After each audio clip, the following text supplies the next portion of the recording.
Hi friends, I Mahesh, educator and Unacademy యాప్ని ఫ్రీగా download చేసుకోండి. డిస్ప్లే మీద కనబడుతున్న ఈ లింక్ని కింద డిస్క్రిప్షన్ బాక్స్లో ఇవ్వడం జరిగింది. ఆ లింక్ని మీరు క్లిక్ చేయడం ద్వారా మమ్మల్ని ఫాలో చేయవచ్చు. అండ్ మేము అర్థమెటిక్స్ అండ్ రీజనింగ్ నుంచి ప్రతి టాపిక్ పైన షార్ట్కట్స్తో కూడిన ట్రిక్స్ని అప్లోడ్ చేయడం జరుగుతుంది. మా ఛానల్ యొక్క అప్డేట్స్ని పొందాలనుకుంటే సబ్స్క్రైబ్ బటన్ పైన క్లిక్ చేయండి, పక్కనున్న బెల్ ఐకాన్ పైన క్లిక్ చేయండి.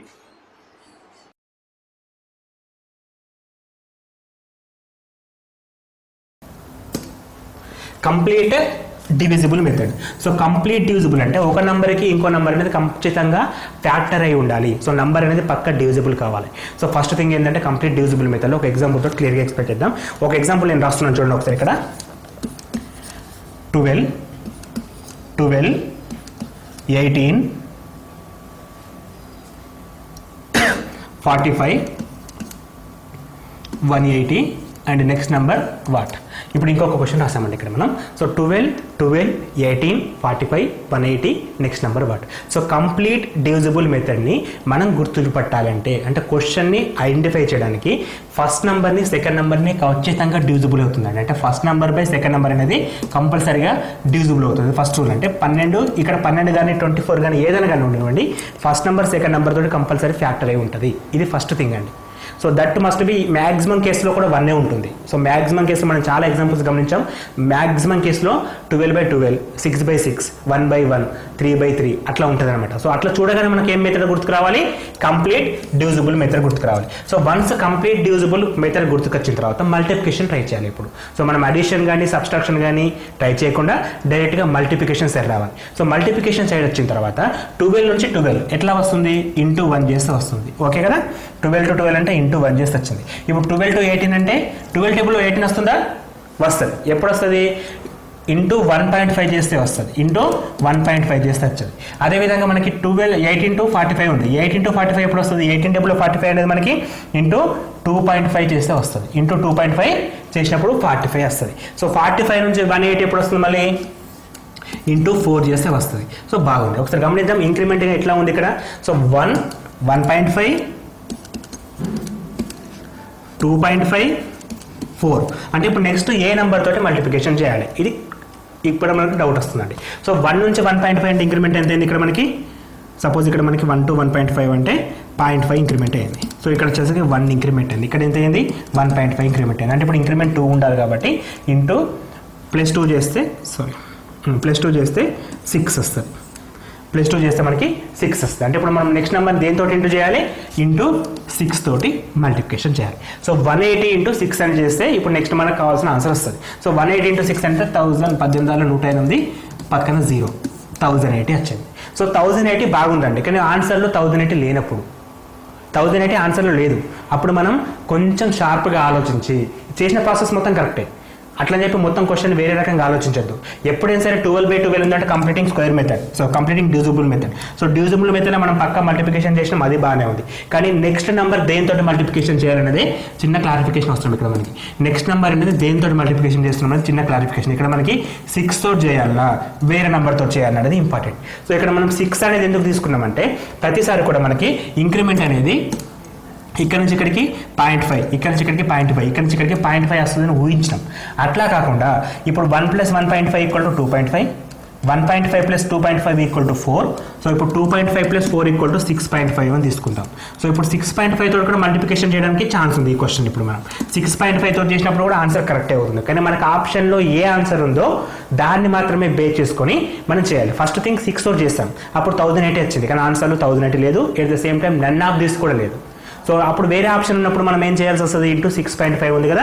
అంటే సెకండ్ థింగ్ ఇప్పుడు మనకి ప్లస్ చేయడం ద్వారా అంటే 1 + 1.5 2.5, 1.5 + 2.5 4, 2.5 + 4 = 6.5. అంటే సో ఈ 180 ఇంటూ 6.5 చేసినప్పుడు మనకు కావాల్సిన ఆన్సర్ వస్తుంది. సో 180 + 6.5 చేసినప్పుడు ఆన్సర్ ఎంత వస్తుంది? మల్టిప్లికేషన్గా 1170 అంటే 1170 అనేది రావడం జరుగుతుంది. సో ఇప్పుడు ఆన్సర్ ఎంత? 1170 కరెక్టే, 1080 కరెక్టే. అక్కడ ఆప్షన్లో ఏది కరెక్ట్ ఉందో ఆ రెండు ఇవ్వడండి, ఏదో ఒకటి ఉంటుంది. సో దాన్ని మనం బేస్ చేసుకుంటాం. ఇఫ్ ఈవెన్ దో రెండు ఇచ్చినప్పటికీ కూడా మనం సెకండరీ మెథడ్ ఫాలో కావాలి. అది చిన్న లాజిక్ అండి. సో అప్పుడు మాత్రమే సెకండరీ మెథడ్కి వెళ్తాం. సో ఇది completing divisible method. Completing divisible method మనం ఎట్లా గుర్తుంచుకోవాలి? ఫస్ట్ నెంబర్ సెకండ్ నెంబర్ కంప్లీట్గా డివిజిబుల్ చేస్తుంది, అది క్లూ అండి. ఫస్ట్ నెంబర్ని సెకండ్ నెంబర్ కంప్లీట్గా డివిజిబుల్ చేస్తుంది, అది క్లూ. దాన్ని గుర్తుపెట్టుకుని మనకి first number by second number ఉన్నప్పుడు కంప్లీట్ డివిజిబుల్ మెథడ్కి వెళ్తాం. ఇంతకుముందు చెప్పిన డెసిమల్ మెథడ్లో ఏం చేస్తాం? కంపల్సరీ క్వశ్చన్లో పాయింట్స్ ఉంటాయండి. సో పాయింట్స్ ఉన్నప్పుడు మనం డెసిమల్ మెథడ్ అంటాం. అండ్ అంతకంటే ముందు డిస్కస్ చేసిన మల్టిప్లికేషన్ ఎట్లా ఉంటుంది? ఇంక్రిమెంట్ కానీ డిక్రిమెంట్ కానీ ఒకేసారి అవుతుంది, అప్పుడు దాన్ని మనం మల్టిప్లికేషన్ మెథడ్ అంటాం.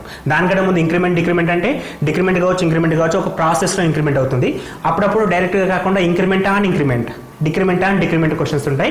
మీరు జాగ్రత్తగా గమనించాల్సిన విషయం అదొకటి ఉంటుంది. సో ఇది మనకి ఫోర్త్ మెథడ్. నెక్స్ట్ వచ్చేసి ఫిఫ్త్ మెథడ్ ఒకటి ఉందండి. సో ఫిఫ్త్ మెథడ్ ఏమంటున్నాం మనం? హాఫ్ ప్యాటర్న్ మెథడ్ అంటున్నాం. సో హాఫ్ ప్యాటర్న్ మెథడ్ ఎట్లా ఉంటుందో కూడా చూద్దాం. సో హాఫ్ ప్యాటర్న్ మెథడ్లో క్వశ్చన్స్ ఏ విధంగా అడుగుతాడో వాటిని ఎట్లా సాల్వ్ చేద్దామో చూద్దాం. Half pattern method. So half pattern method మనం ఫస్ట్ ఐడెంటిఫై చేయడం ఎట్లా అంటే, ఒక ఎగ్జాంపుల్ తీసుకుంటామండి. ఇక్కడ ఎగ్జాంపుల్ వచ్చేసి 170, 90, 100, 165, నెక్స్ట్ నెంబర్ ఏంటి? ఇది క్వశ్చన్ అండి. సో ఇప్పుడు మనకి 170, 90, 100, 165 క్వశ్చన్ గమనించినప్పుడు ఫస్ట్ నెంబర్కి సెకండ్ నెంబర్కి దాదాపుగా సగం కావడానికి ఛాన్స్ ఉంటుంది. అంటే ఆన్ అండ్ యావరేజ్గా సగం అవుతుంది. అంటే ఇక్కడ తగ్గింది, తర్వాత పెరుగుతుంది. గమనించరా? సో ఫస్ట్ ఏమైంది? వాల్యూ తగ్గింది, తర్వాత ఏమవుతుంది? వాల్యూ ఇంక్రిమెంట్ అవుతూ ఉంది. సో హాఫ్ ప్యాటర్న్ మెథడ్లో వాల్యూస్ ఎట్లా ఉంటాయి? ఇప్పుడు మనకి తగ్గి పెరగడం జరుగుతుంది. సో ఇటువంటి క్వశ్చన్స్ మనం హాఫ్ ప్యాటర్న్ కింద డిస్కస్ చేస్తాం. సో హాఫ్ ప్యాటర్న్లో ఫస్ట్ ఏమైంది? 170 కాస్త 90 అయిపోయింది, 90 నుంచి 100 అయింది, ఇంక్రిమెంట్ అయింది. ఇంతకుముందుకేమో అట్లా కాకుండే, డైరెక్ట్గా ఉండే. సో అవన్నీ కూడా 4 మెథడ్స్ అండి. ఫస్ట్ 4 మెథడ్స్ ఈజీగా ఐడెంటిఫై చేయొచ్చు. అంటే ఇంక్రిమెంట్ కానీ డిక్రిమెంట్ కానీ ఒకే విధంగా ఉంటుంది, తగ్గడం పెరగడం అనేది ఒకే విధంగా ఉంటుంది. కానీ ఇక్కడికి వచ్చిన తర్వాత ఏమైంది? ఫస్ట్ తగ్గింది, తర్వాత పెరుగుతుంది. ఆ తగ్గుదల కూడా ఎట్లా ఉంది? ఫస్ట్ నెంబర్ నుంచి సెకండ్ నెంబర్కి ఆల్మోస్ట్ సగం అయిపోయింది నెంబర్ ఒకసారి. సో దీన్ని హాఫ్ ప్యాటర్న్ అంటాం. సో ఇది గుర్తుపట్టినాం కదా. మరి ఇక్కడ లాజిక్ ఏంటో చూద్దాం. సో ఇక్కడ నుంచి ఇక్కడికి ఎట్లా వస్తుంది అంటే, ఫస్ట్ ఆఫ్ ఆల్ హాఫ్ అంటే 0.5 చేయాలి ఫస్ట్, మ్యాండేట్ పక్క. 170 × 1.5 అంటే 0.5 అంటే ఎంత అవుతుంది? అందులో సగం. 170లో సగం ఎంత? 85. 85 నుంచి 90 ఎట్లా వస్తుంది? +5 చేస్తే 90 వస్తుంది. ఓకే, 90 నుంచి 100 ఎట్లా వస్తుంది? మళ్ళీ 90 × 90 +10 100. ఇప్పుడు మనం 0.5 చేసినాం, +5 చేసినాం, 1 చేసినాం, ఇంటూ +10 చేసినాం. ఇక్కడి నుంచి ఇక్కడికి ఎట్లా వస్తుంది అంటే, ఇంటూ 1.5 ఎంత అండి?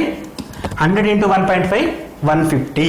150కి ఎంత యాడ్ చేయాలి? ఇప్పుడు మనం 15 యాడ్ చేస్తే 165 వచ్చింది. ఇప్పుడు గమనిస్తున్నాం కదా మనం, 0.5 1 1.5 నెక్స్ట్ ఏం వస్తుంది? ఇంటూ 2 అంటే 165 × 2. మరి ఎంత యాడ్ చేయాలి? 5 10 15 +20. సో మనకి +20 అంటే 165 × 2 అంటే మనకి ఎంత వస్తుంది? 300, 330. 330 +20 350. ఆన్సర్ ఎంత ఇప్పుడు మనకి ఫైనల్గా? 350 అనేది ఆన్సర్ అవుతుంది. సో ఈ ప్యాటర్న్ గుర్తుపెట్టడానికి ఎట్లా లాజిక్ ఏంటంటే, second number by first number చేసినప్పుడు, first number by second number చేసినప్పుడు ఆల్మోస్ట్ ఆల్ సగంకి దగ్గరలో ఉంటుంది.